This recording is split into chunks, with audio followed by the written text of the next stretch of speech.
No. No!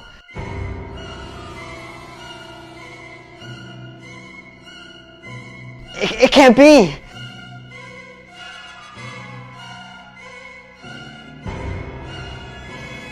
The thing I've been dreading most!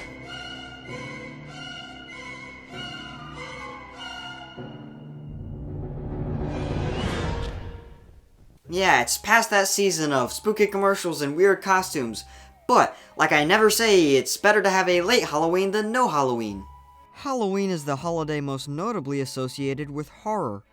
Scary movies and episodes and TV shows come out this time of year, and also horror games, which some would say are even scarier because in a movie, you're watching people running from a killer in a mask, but in a video game, you're running from the scary killer in a mask.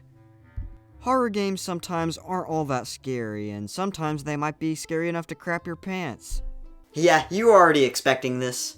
As a video game obsessed nerd with nothing to do this Halloween because I'm not young enough to go trick-or-treating, time to turn on the PS3, turn off all the lights, and get that blood pumping. Horror games have been around for quite a while, and over the years have evolved into dark, scary experiences that are fantastic when you have a life as uneventful as mine. Horror games are incredible games for the experience alone, and it's even cooler when the gameplay is rockin', but of course not every horror game is dark or scary as you want it to be, and there are a lot of bad horror games. Just take Slender the 8 Pages for example. Explore the dark woods with a flashlight and find 8 pages without Slender Man getting you, and if he does get you, oh well. Unfortunately, my recording of Slender looks like this. Well, that was a bust. But that does give me an excuse to talk about one of my more interesting experiences. I present to you Silent Hill HD Collection. Here we have Silent Hill HD Collection that comes with Silent Hill 2 and 3, but not Silent Hill 1 because Silent Hill 1 would have been too much.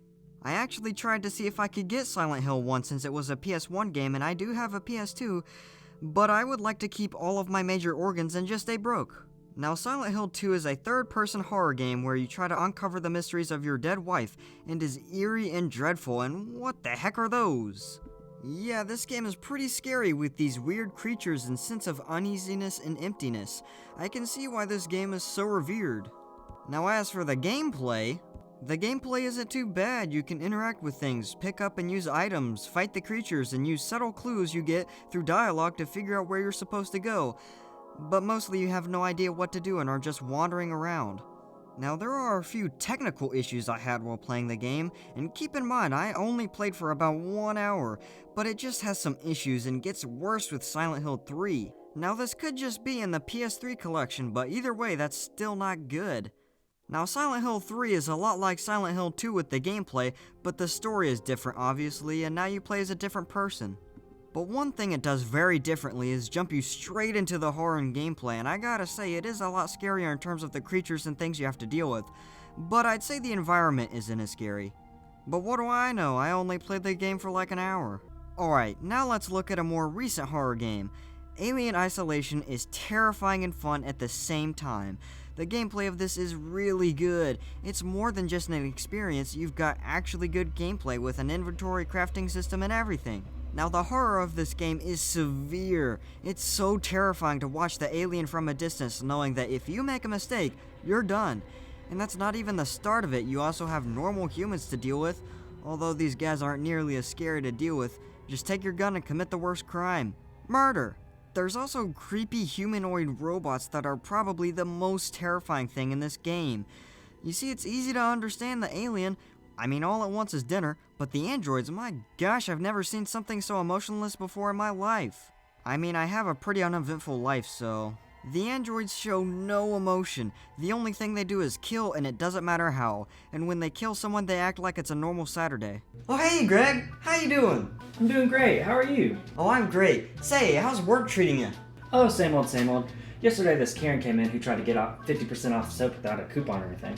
So I just shot her. These emotionless androids combined with the hungry and strong alien and the annoying humans really makes this game a stressful, dreadful, and terrifying horror game. Now there's still one more horror game I want to play. It really blew up in 2014 and is now considered cringe. Five Nights at Freddy's is an indie horror game made by Scott Cawthon, and you might think if he was able to make a game that blew up so much in popularity that he was a great indie developer before this. Nope! In Five Nights at Freddy's, you sit in a security office of this Chuck E. Cheese style restaurant with animatronics at night to keep watch of these robots to make sure they don't get stolen. Yeah, because everybody wants to steal a robot bear. Basically, the robots are not as friendly as they seem and they try to get in your office to get this, eat you. Now to survive these annoying pests, you're given a camera system, hall lights, and power doors that don't make any sense. Why does it lose power when it's closed? It's literally conforming to the laws of gravity, and yet when it goes against gravity, it doesn't affect the power at all. Yeah, with security like this, I can understand why the animatronics want to eat the guard. It's a free snack. All in all, this game is scary at first when you don't know what's gonna happen when they get you, and when you first experience the jump scares. Then every time after that, it's a joke. It's not a bad game. It's just not worth the $5 it costs. Now, since the first game did so well, it makes sense that Scott would make sequels. But of course, this is too many. This series can't even be considered a horror series anymore with its now bright and colorful tone. Well, either way, good for Scott for convincing a lot of people to pay to play his mediocre games. 'Cause they are mediocre. But that's horror games for you. It's now a mixed hodgepodge of incredibly dreadful and scary experiences and this garbage. Well, it's about that time to turn off the PS3 and wait another year to play a horror game because trust me, I totally have priorities. Priorities to do a speedrun of Breath of the Wild because my life is so dang boring.